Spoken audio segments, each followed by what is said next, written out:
C প্রোগ্রামে যদি break statement দেখা যায় তাহলে প্রোগ্রামটা সেখানে থেমে যায়। সি প্রোগ্রামে ব্রেক স্টেটমেন্ট সংক্রান্ত দুইটা এমসিকিউ আমরা দেখব, একটু খেয়াল করো। প্রথমেই তোমাকে কি বলছে, বলছে এক্স একটা ইন্টিজার টাইপের ডেটা, যেখানে এক্স এর মান 5 থেকে শুরু হবে এবং এই লুপটা কন্টিনিউ করতে থাকবে যতক্ষণ পর্যন্ত না এক্স এর মান 14 হচ্ছে, আর এক্স এর মান এখানে বৃদ্ধি করবে 3 করে করে। তাহলে আসো, এক্স এর মান কত থেকে শুরু হচ্ছে? 5 থেকে শুরু হচ্ছে, তারপরে কত করে করে বাড়ছে? 3 করে। তাহলে 5 এর সাথে 3 যুক্ত করো 8, 8 এর সাথে 3 যুক্ত করো তাহলে 11, 11 এর সাথে 3 যুক্ত করো তাহলে কত হচ্ছে? 14 হচ্ছে।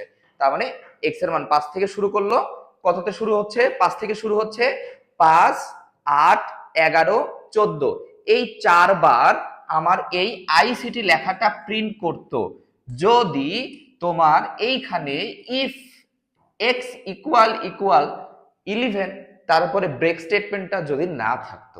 কয়বার প্রিন্ট করতো? যদি এই লেখাটুকু না থাকতো 4 বার প্রিন্ট করতো। কিন্তু এখানে এই লেখাটা আছে, এই লেখাটার মানে কি? বলছে ইফ এক্স ইকুয়াল ইকুয়াল 11, তার মানে এখানে এক্স এর মান যখন 11 হচ্ছে তখন বলছে ব্রেক, তার মানে এই প্রোগ্রামটাকে থামায় দাও। তাহলে এক্স এর মান যখন 11 হচ্ছে, এক্স এর মান প্রথমে 5 ছিল, তারপর 8 হইল, তারপর যখন 11 হচ্ছে তখন এই প্রোগ্রামটা থেমে যাচ্ছে। এই প্রোগ্রামটা আর ফলাফল প্রদর্শন করবে না, ওখানেই থেমে যাবে। তার মানে কত কতর জন্য প্রিন্ট করছে? একবার 5 এর জন্য প্রিন্ট করবে আর একবার 8 এর জন্য প্রিন্ট করবে। তাহলে মোট কয়বার প্রিন্ট করলো? 2 বার প্রিন্ট করছে। বুঝতে পারছো মনে হয়? যেখানে 5 এর জন্য একবার প্রিন্ট করবে, 8 এর জন্য একবার প্রিন্ট করবে, প্রিন্ট করে থেমে যাবে। 11তে এসে যখনই 11তে আসবে আই এর মান, এক্স এর মান যখনই 11তে আসবে তখন এটা কি হয়ে যাবে? থেমে যাবে। তাহলে কয়বার প্রিন্ট করলো? মোট 2 বার।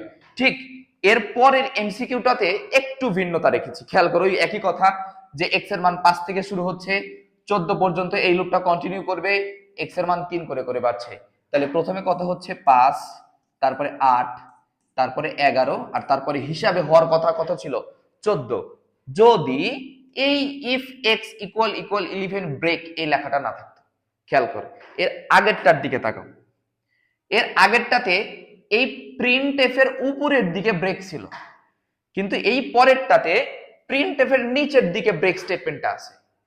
এই পরে নিচের দিকে, প্রিন্টএফ এর নিচের দিকে ব্রেক স্টেটমেন্টটা আমি রেখেছি। তার মানে এই জায়গাতে এক্স এর মান প্রথমে 5 থেকে শুরু হয়েছে, 5 এর জন্য একবার আমার এই আইসিটি লেখা প্রিন্ট করেছে, তারপর 8 এ গেছে, 8 এর জন্য আমার এই আইসিটি লেখাটা প্রিন্ট করছে, তারপর 11তে গেছে, কিন্তু অলরেডি 11তে যাওয়া পর আমার আইসিটি লেখাটা প্রিন্ট করছে।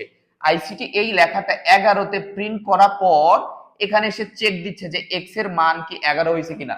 তাহলে যখন দেখছে যে এক্স এর মান এখানে 11 হয়েছে, তার মানে তখনই আমার এই প্রোগ্রামটাকে থামাই দিচ্ছে, ব্রেক, তখনই থামাই দিচ্ছে। তার মানে এই জায়গাতে কিন্তু 11 সহ প্রিন্ট করেছে। বুঝো কথা? উপরের দিকে যদি প্রিন্টএফ থাকে, নিচের দিকে যদি ব্রেক থাকে, ইফ ব্রেক যদি থাকে, তাহলে এইটা সহ প্রিন্ট করবে। তাহলে এখানে কয়বার প্রিন্ট করবে? 3 বার। কিন্তু এই জায়গাতে ব্রেকটা কোথায় আছে? উপরে আছে, উপরে আছে ব্রেক। তাহলে উপরে ব্রেক থাকলে আগেই 11'র জন্য প্রিন্ট করার আগেই এখানে এসে আমার এটাকে থামাই দিচ্ছে। তাহলে এই অংশটুকুর কথা খেয়াল করো। এখানে ইফ ব্রেক কোথায় আছে? নিচে আছে। তাহলে নিচে থাকলে এক্স ইকুয়াল 11, 11'র জন্য আগে প্রিন্ট করছে, তারপর দেখছে এক্স এর মান 11 হয়েছে, তখন প্রোগ্রামটাকে আমার থামাই দিছে। আশা করি বুঝতে পেরেছো। ধন্যবাদ।